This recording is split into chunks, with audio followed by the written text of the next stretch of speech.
Hey everyone, welcome back to BizBlend Podcast. As you all know, this is the show where we mix real talk, strategy, and a tiny bit of chaos so your business actually works in real life. As always, I'm your host, Sana, and today, listeners, we are jumping into a topic that quietly makes or breaks revenue charts. Not funnels, not fancy tech stacks. What's that? Behavior. Now, we are calling this one as behavioral profit. How leadership behavior drives revenue, productivity, and team performance. Now, here's the truth every company says people are the greatest asset. Then you look inside the culture and you see leaders avoiding tough conversations, burned out teams, missed deadlines, and weird tension every meeting.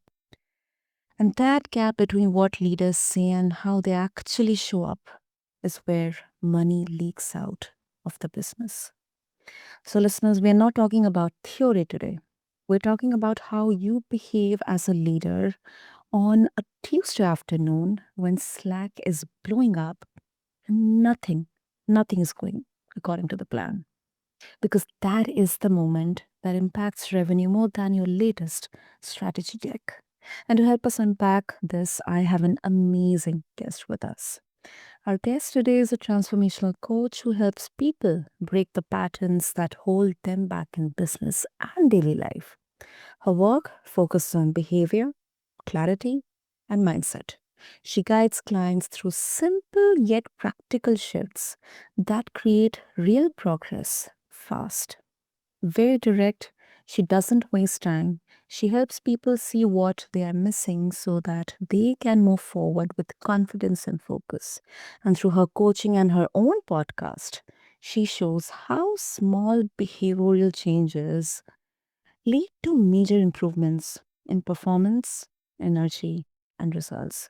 The listeners meet my incredible guest, Debbie Longo. So, Debbie, welcome to BizPlan, and it's really an honor to have you here. Thank you very much for having me. I really appreciate it. Okay. So, Debbie, let's go straight in. No fluff. So let's start with a very blunt one. When you say behavioral profit, it kind of sounds like a very technical, LinkedIn kind of hashtag or buzzword. But what do you mean in simple terms? Like, how does leadership behavior actually show up as money or profit in the business, like actual numbers? Right. So, um, basically, the message that I want to send, and usually everything revolves around this, is Mm. get rid of negativity in the workplace. Okay. And everything I do, whether it's negativity or control or, whatever the executive or the business owner does, any negative behavior carries down all the way, trickles down from all the employees right to the janitor. Okay. So I'm not a psychologist. I don't work on psychology. Okay. I don't have any training in any type of those fields. Now, the object is because a lot of people try this. They Mm. try therapy or, different things like that, and thinking that, first of all, everybody else is the problem, right? So if I'm an executive or a business owner, my employees are doing this, this, and this, and that's why my company's losing sales and profits. Okay. But Mm. really, the object is for the business owner or the executive, whoever runs the company, to look at themselves, to look at their own behavior. What are they doing? And that's what is affecting all of the employees. And that inadvertently will decrease sales and profits. So when I change that behavior of the managers and executives and also all the employees too, right? When we change that behavior, ultimately that's going to increase sales and profits. Okay. That's the ultimate goal. Now, there's a lot of things that happen in between that. Okay. They change their attitude, their outlook on life, that it helps them with their, when they go home, when they talk to friends and family, they're shopping in the store, all different things like this. So it's going to affect them in their whole entire life. And it's the same thing with negative behavior. But the least thing that I want to do, the most important thing that I don't want to do is blame other people for me, my behavior, and my mistakes.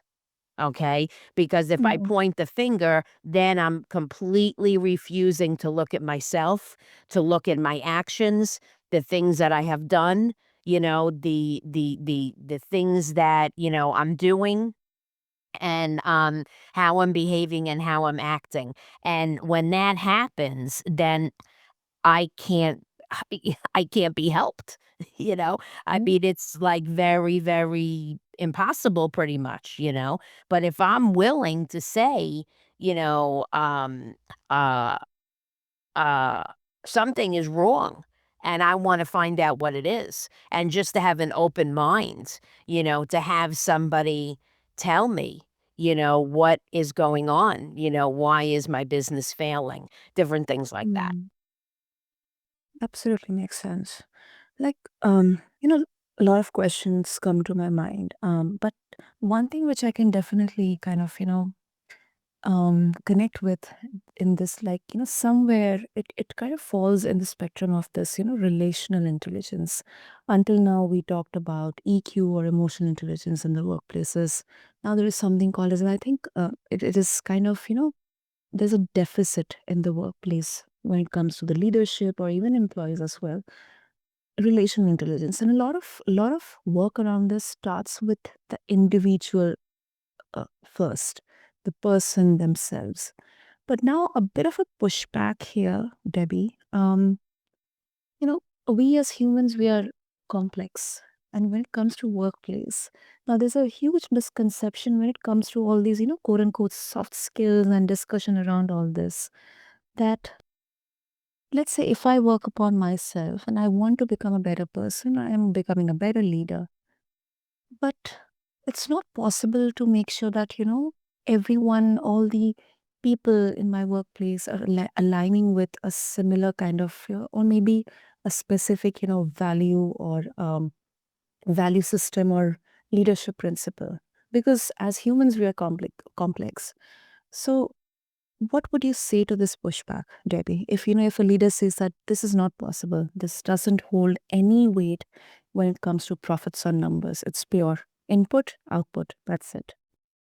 So, yeah, thanks for the question. It's very interesting. Mm, Um, like we were saying before, right? The people make the company because if mm, there was no people, operating the company, okay, janitors, employees, every single person that works in that company, okay, there mm, would be no company, right? There would be nothing functioning at all, okay? So, what we're trying to do here is we're trying to come into alignment with the executives and the employees, mm, and then all the employees too, right? So, we're mm, trying to come into alignment with all of the people, that mm, work in the company, everybody, okay? That because mm, everybody's inadvertently working together, okay? Whether it looks like it or not, they are, because they work there, so they're really like everybody is pretty much influencing other people.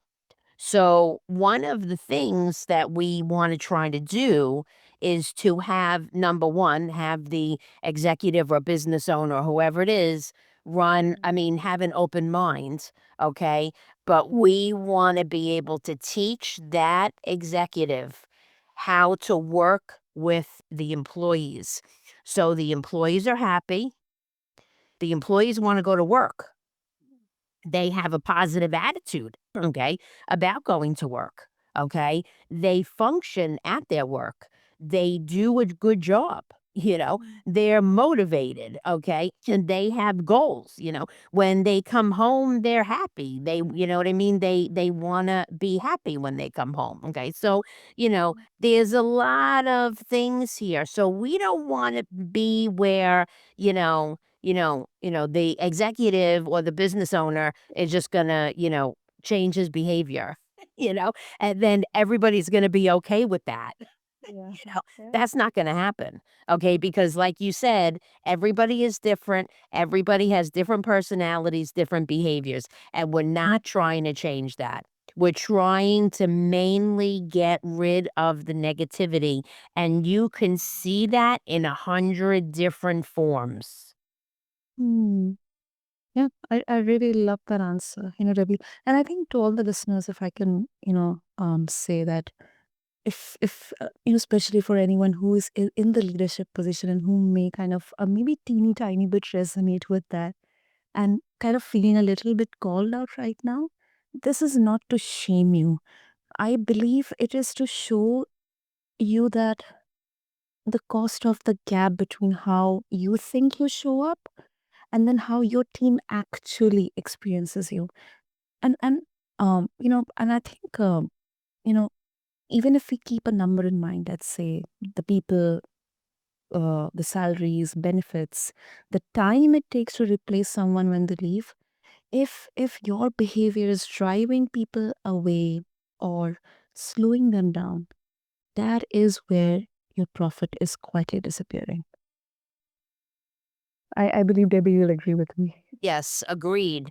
Because you know why? Just in that one thing that you said, there's so many examples of this, but just in that one thing, it cost Mm. millions to train employees.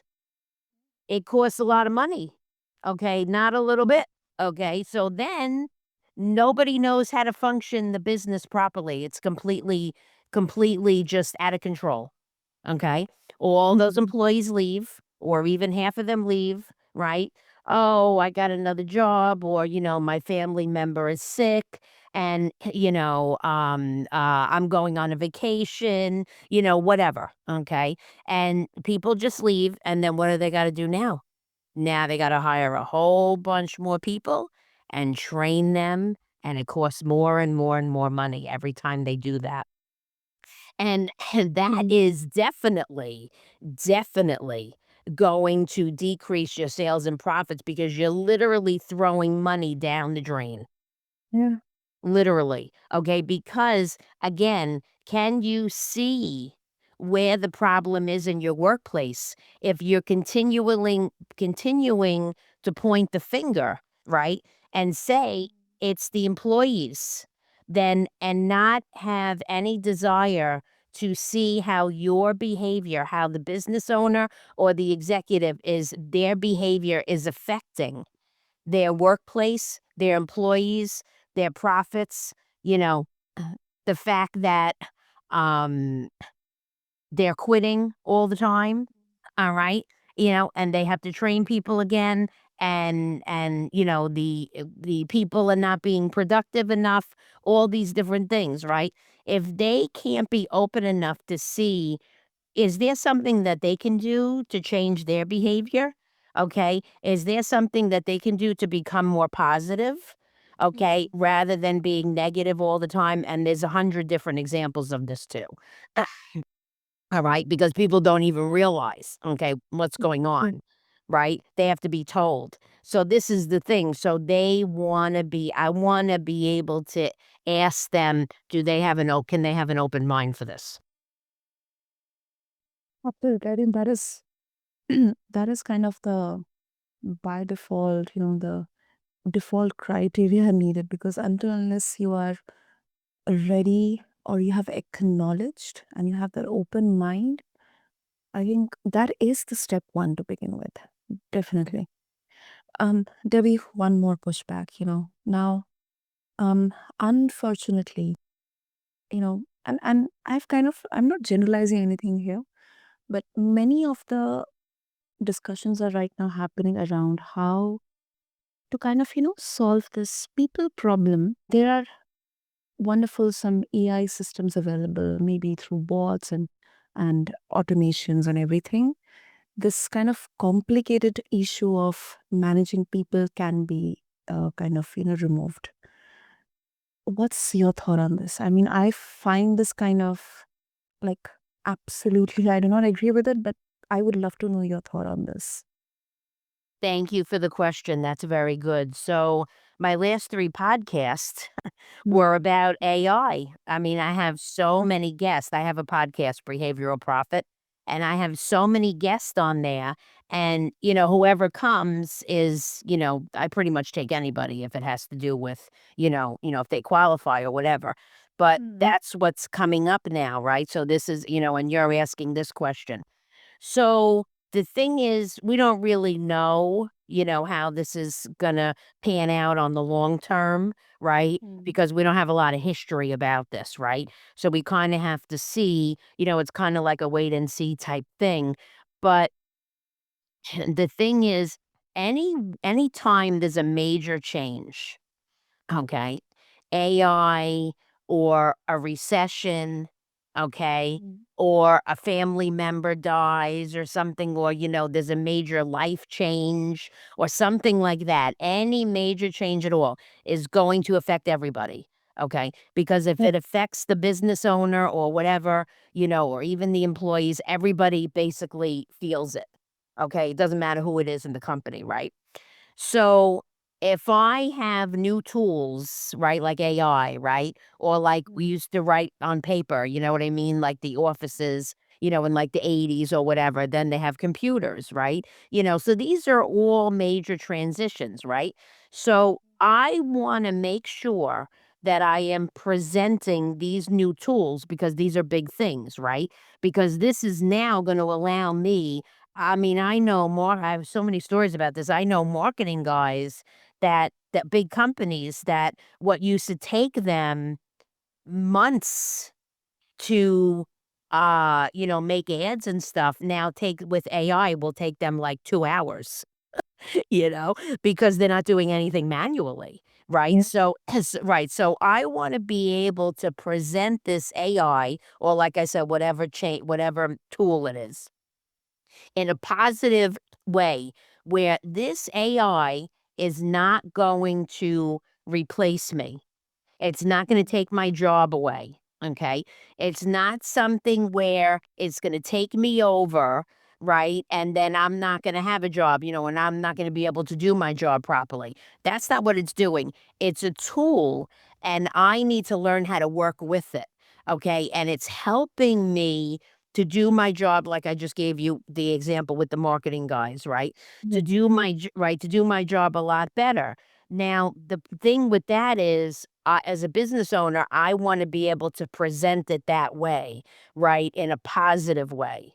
Okay. That, this is going to be good for you. It's going to be good for the company. This is going to help you make advances in the company because it's going to make you work like, like a lot more efficient, than you were. You know what I mean? So and then you might be the business owner is not gonna say this, but, inadvertently, they might be advancing, get promotions, different things like that. Cause hey, it might make you look good, it might make you look a lot better than you did, if you was doing things manually, so I mean, there's a lot of things here, but everything is in the presentation. Okay. How do you present it? That is the main thing because what you do, if you don't present it good and you're negative and you say to the employee, well, I'm not sure. Let's try this. We have this software. It's AI. Well, I'm not sure how it's going to work. I'm not sure if you're going to like it or not, but try it. you know, does that sound very positive? you know, as opposed to, listen, we have this great new software. I wouldn't even say AI. I would say we have this Mm. great new software and we want to train everybody on it. And if you're open to it, even give them the choice. Not that they have one, but if you're open to it, I would really like to train you on it, to teach you it, and it's really going to benefit your workplace. What's the difference between those two things that I said? See difference. A See lot. difference. See difference because Debbie, you actually hit at the right keyword. Something which I had in mind is, I think, a better investment, instead of spending tons and tons on maybe inducing all the new AI softwares out there, or maybe looking out for employees, because most of my team members are just leaving my company, is training, upskilling not only the employees, but I think in the leadership arena as well. Because, many a times, and I have had so many conversations on this, that when a good performing, the top performing individual contributor is put into that managerial or leadership position, they have no clue. They have no clue about how to, these people managing skills. So they kind of see it as, it kind of becomes like this huge self doubt upon their capabilities, when they are at that position. So I think the keyword here is upskilling and training. And of course, if there's a choice, definitely. Or else, I think the communication is the key here. That as a leader, I would mentor them or guide them that, this will make your 7 days of work in just maybe 2 or 3 hours. And maybe the time that you save, maybe we can put that into solving or looking at different problems out there, interacting with more customers out there, looking at something more creative, which can actually directly result into more profits and more numbers. Right. I agree totally. I mean, there's so many things, so many examples, so many problems, that we're having now. Like you said, when people get thrown into positions and all different things and they're not trained, they have no idea what they're doing. I mean, this is like so common, because the company, maybe they don't want to spend the money. You know what I mean? Like we were saying, it costs a lot of money to train. Maybe they don't want to spend the money. You know what I mean? Because they know that there's a high turnover rate, right? But why Mm. is there a high turnover rate? Because they're not being trained properly, right? Or, who's the manager? We don't even know, right? Who's your boss? You know, we don't even know who the boss is. So this is a big thing, that you're mentioning, because we don't want a workplace or a job or whatever, or company, to get to that point where they're just throwing people into positions and they have no idea what they're doing. Because, I mean, even if they don't wanna spend the money to train them, they know that they'll be gone in a few weeks, Mm. you know? Mhm. How can you work at a job like that if you don't know, if you're not trained properly, and that's just right, and that's just one thing. We need to have business owners and executives who are educated, responsible, and know how to get rid of negativity, and know how to be positive and motivate their employees and train their employees properly. That's what we need. Every single company needs to be like that. Agreed. Agreed. 100%. So Debbie, let's get now very specific. So when you walk into a company, what are the top 2 or 3 leadership behaviors that are the most expensive? The ones that bleed revenue and productivity fast. Like any patterns or any characteristics, something like that. Well, there's a few. One that I could think of is control. Hmm. So the business owner or executive wants to take control of everything. So what happens is, when a business is doing well, people make money, right? Everybody's happy. The executives are happy. The board members, might be happy if the business is on the stock market, the company, their stocks are going up. Everybody's making a lot of money, right? So what happens is sometimes the ego takes over. Okay. And when that happens, then the executives and everybody, they start to be very controlling. Now, Mm. when I started a job, okay, I get a contract, okay, or I get a booklet. And in that information is my job duties. It says I work 9 to 5. I work at this location, okay, for this amount of hours, okay, and Mhm. this is what I do. right? I go on, I sit at a desk, I go on a computer, this is what I do, blah, blah, blah, right? It's all very specific, okay? So as an executive, I want to be able to follow that what they signed, that contract that they signed.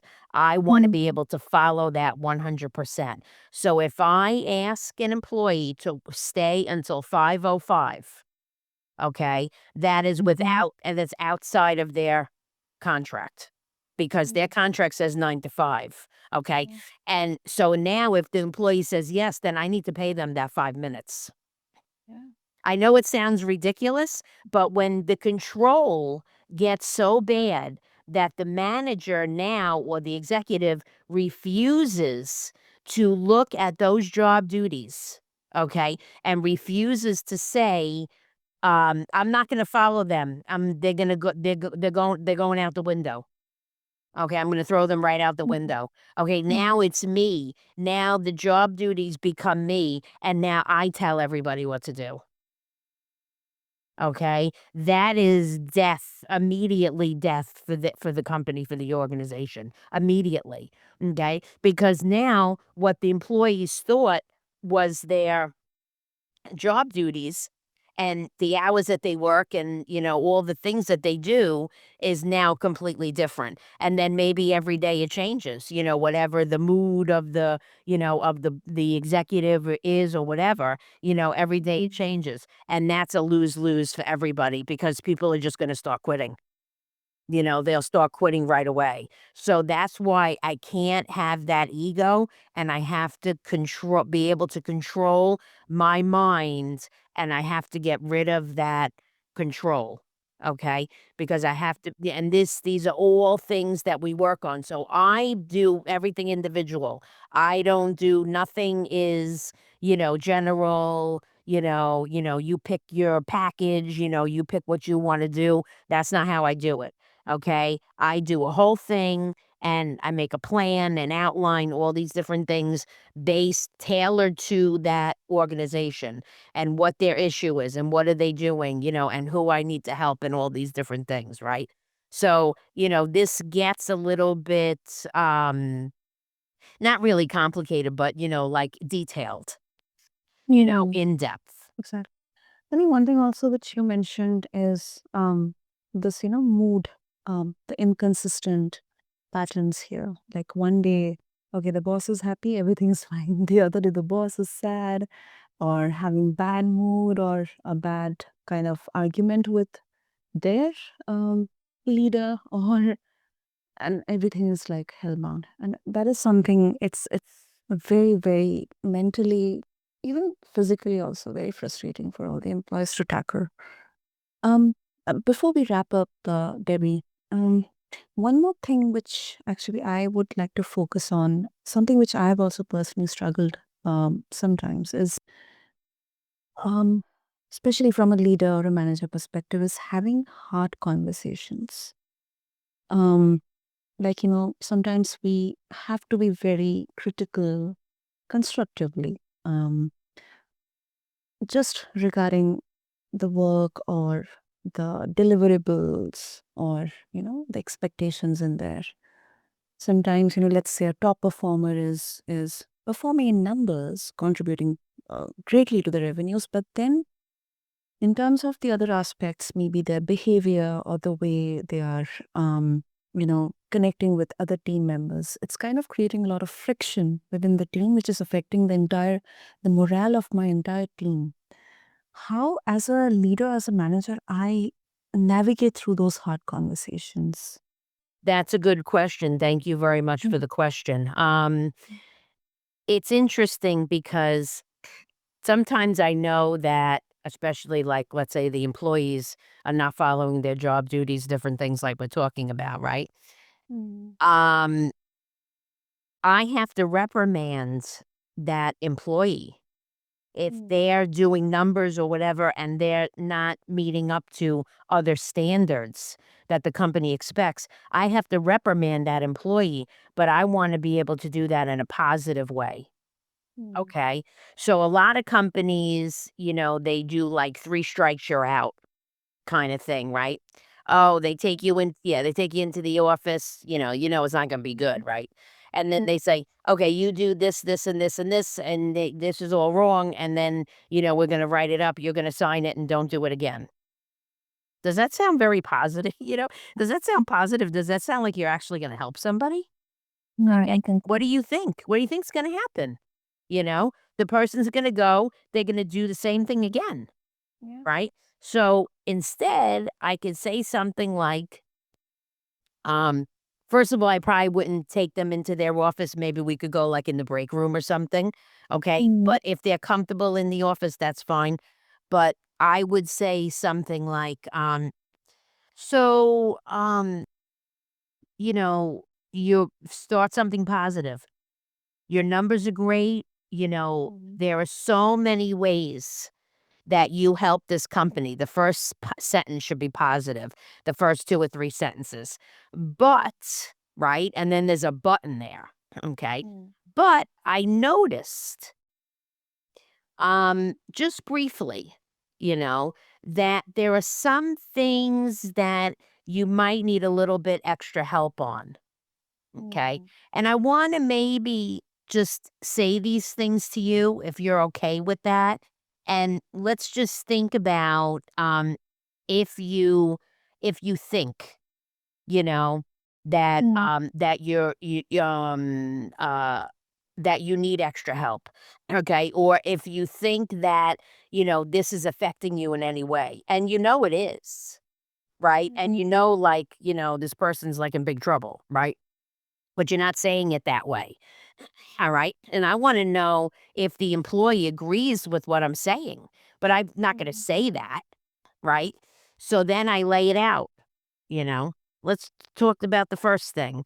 All right. You're taking a lot of breaks, whatever. Okay. mm, And then, oh, maybe maybe the person has like a sick daughter or something. Maybe the daughter has like a sickness. She's in the hospital and she didn't tell anybody. She didn't tell a boss. And maybe she's running out of the office, every 20 minutes because she's so sick. The doctor and the nurse is calling her on the cell phone every 20 minutes. You have no idea what it could be, and that's a serious thing. And you don't want to talk, in front of the employees and everybody, so that's a serious thing. So we don't really know, what the situation is. We can't assume, and then if it's something like that, that's a serious problem, that employee is going through now, and she's has to deal with working, while she's doing this. Is she going to be focusing 100% on her job?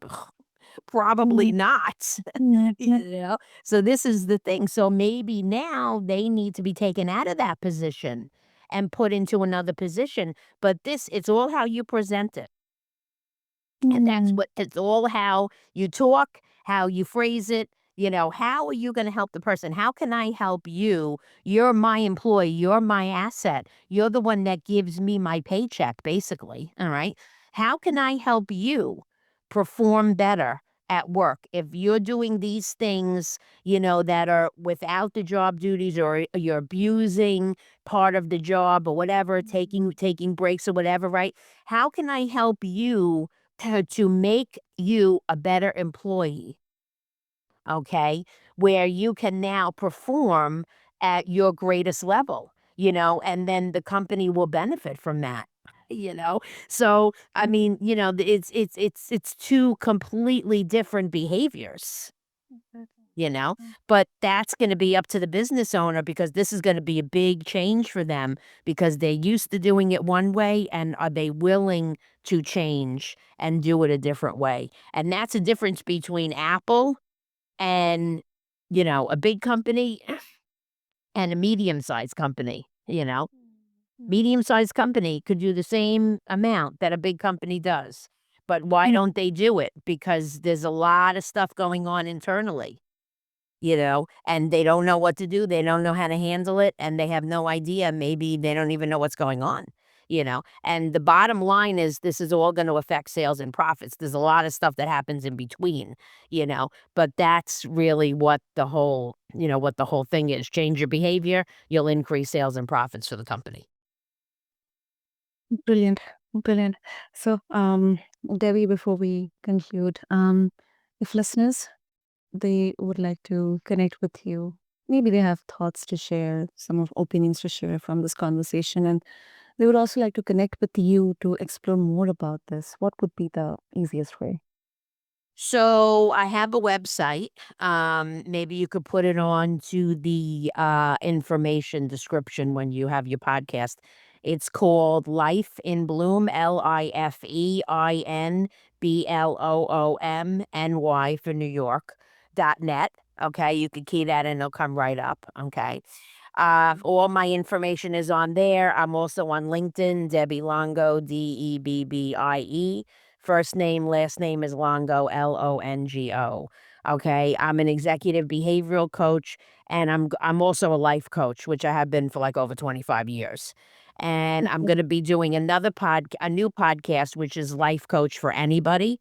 Okay, and then I'm also going to be doing executive, obviously, for business owners and different things. So there's a lot of ways. I mean, on my website, I have my phone number and I have email. I have there's tons of ways of getting in touch with me.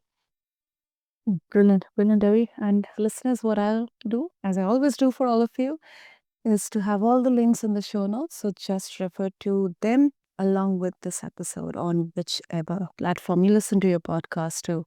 And to our BizBlend community, if today's episode had hit a nerve, I am absolutely sure it does. It's a good sign. It means your next profit increase might come less from a new product line and more from the person you are when you walk into the next meeting. If you found value today, share this with the one leader in your life who needs less hustle advice and more behavioral honesty. And follow us, subscribe to us for more such valuable conversations with incredible guests here on BizBlend. Until next time, this is your host, Sana, and I invite all of you to take care of your people, take responsibility for your patterns. Numbers will follow. I'll see you in the next episode. Thank you. Thank you.